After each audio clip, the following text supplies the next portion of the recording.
जय हिंद दोस्तों।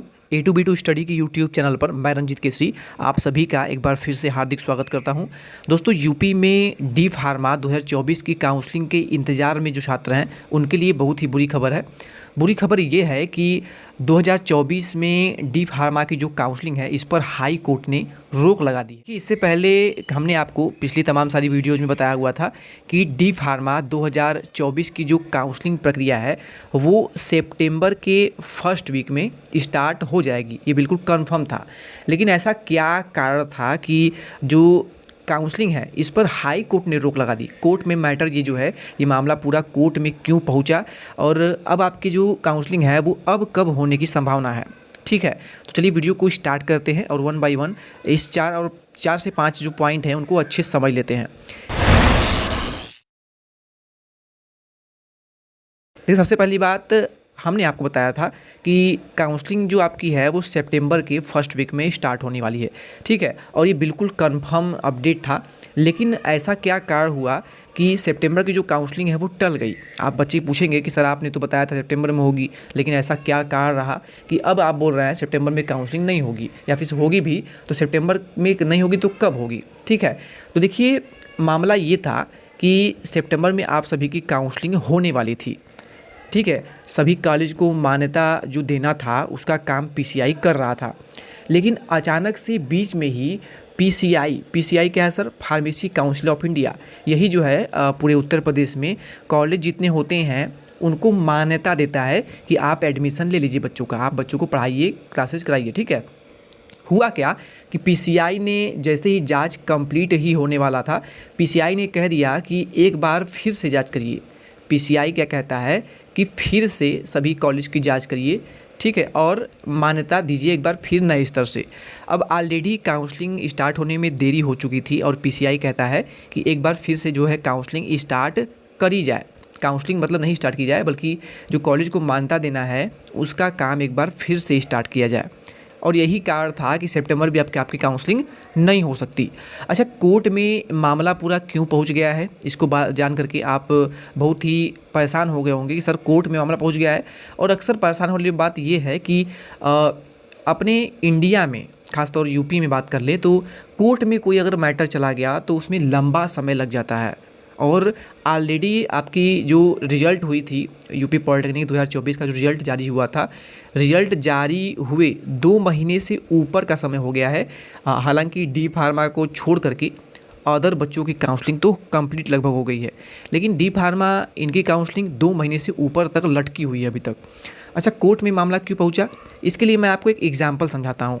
जैसे आपके घर में जब आप बिजली का कनेक्शन लिए होंगे, बिजली का कनेक्शन आपने लिया होगा घर में, तो जब आपने बिजली का कनेक्शन लिया तो जब टेक्नीशियन आपके घर आता है तो आपके घर में एक ये मीटर बोर्ड लगाता है जिसमें आपकी बिजली का जो है बिल वगैरह जो है आता रहता है और वायर वगैरह लगा करके आपको कनेक्शन दे देता है। ठीक है, वो कनेक्शन आपने ले लिया, इसके बाद आप बिजली जितना यूज कर रहे हैं उतना आपको पैसा हर मंथली देना होता है। लेकिन अगर आपसे यही जो मीटर बोर्ड लगाया गया है इसी का आपसे हर साल पैसा लिया जाए, जैसे आपको सामान एक बार आपको किसी सामान आपने ख़रीद लिया, ख़रीदने के बाद उसका मान लीजिए 500 रुपया अमाउंट आपने मान लीजिए दे दिया, लेकिन आपसे अगले साल फिर आकर कहा जा रहा है कि 500 रुपया फिर दीजिए, अगले साल फिर आएंगे फिर कहेंगे 500 रुपया दीजिए, तो ऐसा आप नहीं कर पाएंगे ना, क्योंकि आपने इसका जो है पैसा ऑलरेडी पेड कर दिया है। सेम यही काम कर रहा था पीसीआई को लेकर के जितने भी उत्तर प्रदेश में कॉलेज हैं इन्होंने विरोध प्रदर्शन किया, बहुत ज़्यादा धरना प्रदर्शन किया। क्योंकि जितने भी उत्तर प्रदेश में कॉलेज मान लीजिए 1, 2, 3, 4, 5, 6, 7, ठीक है, हज़ारों संख्या में कॉलेज हैं उत्तर प्रदेश में, तो इन सभी कॉलेज को मान्यता देने का काम क्या करता है? पीसीआई। तो जब पीसीआई ने किसी एक कॉलेज को मान्यता दे दिया, इसको भी इन्होंने मान्यता दे दिया, ठीक है, मान्यता इस कॉलेज को दे दिया, इस कॉलेज ने एडमिशन ले लिया, इस कॉलेज में भी मान्यता मिल गया, इसमें भी मान्यता पीसीआई ने दे दिया, इसमें भी दे दिया, इसमें इन्होंने मान्यता नहीं दिया। ठीक है, तो जो कॉलेज को मान्यता नहीं मिला, जो नए कॉलेज बने हुए हैं उनको हर साल मान्यता देने के लिए वो फॉर्म को अप्लाई करते हैं और जो है उनको मान्यता दी जाती है। लेकिन कॉलेज प्रदर्शन इसलिए कर रहे हैं, उन्होंने हड़ताल इसलिए किया कि हम हर साल, क्योंकि हमारे कॉलेज को मान्यता जब 2022 में मिल गई थी या फिर 2023 में जब हमको मान्यता मिल गई थी, तो 2024 में हम फिर से मान्यता के लिए आवेदन क्यों करें। और इस आवेदन के लिए इन्हें करीब 20 से लेकर के 50,000 तक का जो अमाउंट है वो पेड करना होता है।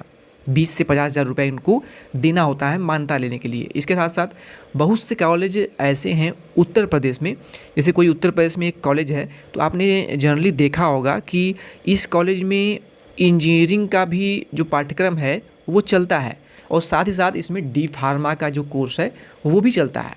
इसके अलावा बीटेक के कोर्स चलते हैं, और बहुत सारे कोर्स जो हैं तमाम सारे कॉलेज में चलते हैं। ठीक है, तो बात ये आ गई कि पीसीआई कहता है ना कि इंजीनियरिंग पाठ्यक्रम के लिए जो मान्यता दे रहा है वो है आपका AICTI। AICTI क्या करता है, इंजीनियरिंग पाठ्यक्रम को मान्यता देता है, और इसके लिए इनको 20 से 50,000 रुपये अमाउंट देना होता है, पैसा देना होता है। अब वही कॉलेज अगर डी फार्मा के लिए भी मान्यता मांग रहा है तो उसको अलग से फिर से पैसा पेड करना हो रहा है, और वो हर साल देना पड़ रहा है। और इसी को लेकर के जितने भी कॉलेज हैं वो एकजुट हुए और उन्होंने प्रदर्शन किया कि ऐसा मत करिए। और इसी को देखते हुए सभी जो टीचर्स थे, जितने भी कॉलेज हैं, पूरे उत्तर प्रदेश के टीचर थे, वो सभी पहुंच गए कहाँ, हाई कोर्ट। और हाई कोर्ट में पहुंचने के बाद हाई कोर्ट ने क्या कहा कि काउंसलिंग जो है वो रोक दी जाए जब तक पीसीआई सभी कॉलेज को मान्यता नहीं दे देता और इस पर क्लियरिफिकेशन नहीं दे देता कि हर साल कॉलेज को मान्यता देना होगा, और क्या हर साल उनको मान्यता लेने के लिए जो फीस है मान्यता के लिए वो हर साल देनी होगी। तो इसको क्लियरिफाई करे पीसीआई, तभी काउंसलिंग के लिए जो हाई कोर्ट है वो ऑर्डर जारी करेगा, और तभी आपकी जो काउंसलिंग है वो स्टार्ट हो पाएगी। तो ये पूरा मामला था। आपको यहाँ पे हम ये न्यूज़ भी दिखा देते हैं। फार्मेसी कॉलेजों का नया सत्र जो है वो शून्य होगा, यानी कोई भी नया एडमिशन नहीं होगा। जिस बच्चों ने प्राइवेट एडमिशन ले लिया है उनकी बात हम यहाँ पे नहीं कर रहे हैं। प्राविधिक शिक्षा परिषद से डिप्लोमा इन फार्मेसी करने का सपना देखने वाले अभ्यर्थियों की उम्मीदों पर पानी फिरता दिख रहा है। पॉलिटेक्निक में दाखिले की काउंसलिंग प्रक्रिया चालू है, लेकिन फार्मेसी बच्चों को इससे बाहर रखा गया था। पीसीआई ने अनुमोदन नहीं मिलने के चलते फार्मेसी संस्थानों में प्रवेश रोके हुए हैं। वही उत्तर प्रदेश के मुख्यमंत्री हमारे योगी आदित्यनाथ जी, इन्होंने कहा था कि जितने भी शिक्षण संस्थान हैं पूरे उत्तर प्रदेश में, उनमें 2025 में मई 2025 तक किसी भी कंडीशन में जो है परीक्षा पूर्ण करा ली जाए, एडमिशन प्रक्रिया कंप्लीट करा लिया जाए। डिप्लोमा इन इंजीनियरिंग की पढ़ाई भी शुरू हो गई है, बहुत से कॉलेज हैं ऐसे, और इसमें डिप्लोमा इन फार्मेसी जो है इसमें अभी तक कोई भी बच्चा एडमिशन नहीं ले पा रहा है, क्योंकि काउंसलिंग के थ्रू ही एडमिशन होना है। डायरेक्ट एडमिशन पर आपने रोक भी लगा दी है। प्राविधिक शिक्षा परिषद से कुल 2056 जो टोटल कॉलेज हैं उत्तर प्रदेश में वो फार्मेसी के हैं। 1670 पुराने कॉलेज हैं, और जिनमें कि करीब 386 नए फार्मेसी कॉलेज जो हैं इन संस्थानों में टोटल 1,36,136 ये टोटल सीटें हैं 2024 की काउंसलिंग के लिए। अब अभ्यर्थियों ने इतने आवेदन किया था और उसमें कुछ इतने अभ्यर्थी जो है वो पास आउट हुए हैं। इसकी जानकारी हमने आपको पिछली वीडियो में भी दी थी। अब आते हैं मुद्दे की बात। प्रॉब्लम कहाँ है, मैंने आपको बता दिया है।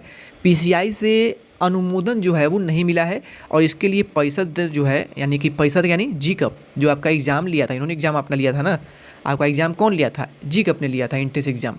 तो ये बार बार बच्चे इन पर कॉल कर रहे हैं कि सर हमारी काउंसलिंग कब शुरू होगी, और इन पर प्रेशर बन रहा है। तो ये आगे पीसीआई से पूछ रहे हैं कि भाई कब हमें काउंसलिंग का शेड्यूल देंगे आप कि हम काउंसलिंग करा पाएँ।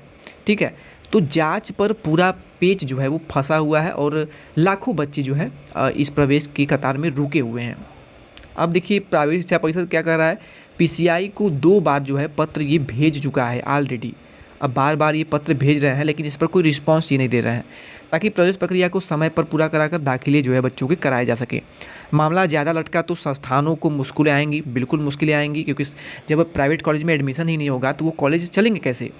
मान्यता का काम अभी तक नहीं हुआ तो सत्र जो है वो भी शून्य होगा। बिना मान्यता के काउंसलिंग प्रक्रिया शुरू नहीं हो सकती है। संजीव कुमार सिंह जो हैं सचिव हैं संयुक्त प्रवेश परीक्षा परिषद के, यानी आपके GCAP के, जिन्होंने आपका एंट्रेंस एग्जाम कराया था, तो इन्होंने कहा है कि जब मान्यता कॉलेज को जब तक नहीं मिलेगा ना, आपकी काउंसलिंग हम नहीं करा सकते।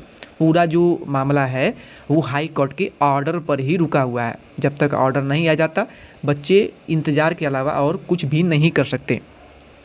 देखिए परिषद से डिप्लोमा इन फार्मेसी के लिए फार्मेसी काउंसिल ऑफ इंडिया यानी पीसीआई हर साल कॉलेजों का निरीक्षण कर मान्यता के लिए अनुमोदन देता है, हर साल। बताइए, आपको ये सुनकर खुद गलत लग रहा होगा कि अगर कोई एक कॉलेज है उसको एक साल मान्यता दे दिया तो हर साल उसको मान्यता देने की क्या आवश्यकता है।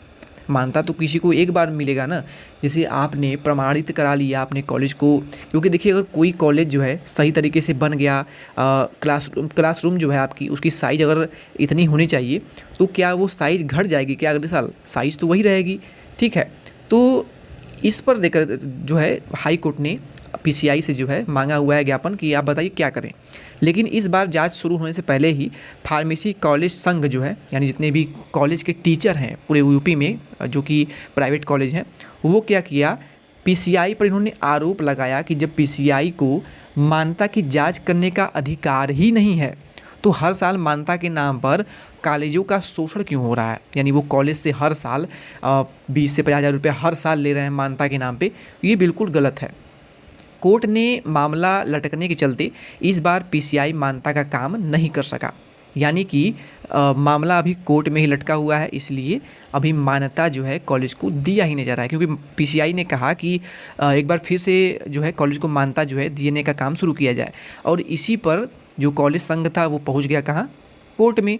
अब कोर्ट से ऑर्डर आएगा तभी तो जो है मान्यता का काम शुरू हो पाएगा। तो पूरा मामला आपका यहीं पर रुक गया है, बंद हो गया है। यानी डी फार्मा बच्चे जो है अब न वो इधर के हुए और न ही वो उधर के हुए। तमाम सारे कोर्सेज हैं जिनमें कि लगभग एडमिशन भी बंद होने के कगार पर है, और इस कंडीशन में अब बच्चे अगर डी फार्मेसी में एडमिशन नहीं लेते हैं, अब इसमें पता नहीं कि ये सितंबर में होगा या ये सितंबर में हो पाएगा या नहीं हो पाएगा। ये अब सितंबर के लास्ट तक जा सकता है, सितंबर के लास्ट में या फिर अक्टूबर में भी आपकी जो काउंसलिंग है वो शुरू हो सकती है, ये नहीं कि हाँ होगी। क्योंकि अब आप जानते हैं कि कोर्ट से कोई भी ऑर्डर आने में लंबा समय लग जाता है, क्योंकि इंडिया एक ऐसा इसमें कोर्ट है, हाई कोर्ट, सुप्रीम कोर्ट की बात कर लें तो इसमें कोई भी निर्णय आने में महीनों लग जाते हैं, कई बार सालों लग जाते हैं।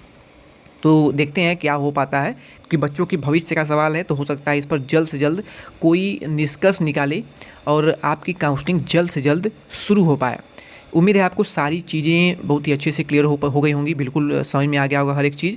कोई भी डाउट हो तो आप हमें कमेंट कर सकते हैं, और अगर पहली बार चैनल पर वीडियो देख रहे हैं ना तो चैनल को सब्सक्राइब कर लीजिए, क्योंकि डी फार्मा बच्चों के लिए बिल्कुल ऑथेंटिक, सही और सटीक अपडेट हम यहाँ पे आपको बराबर देते रहते हैं। जो भी अपडेट आता है आपको यहाँ पर हम बिल्कुल सही जानकारी देने का प्रयास करते हैं। तो चलिए वीडियो को यहीं पे एंड करते हैं। Thank you.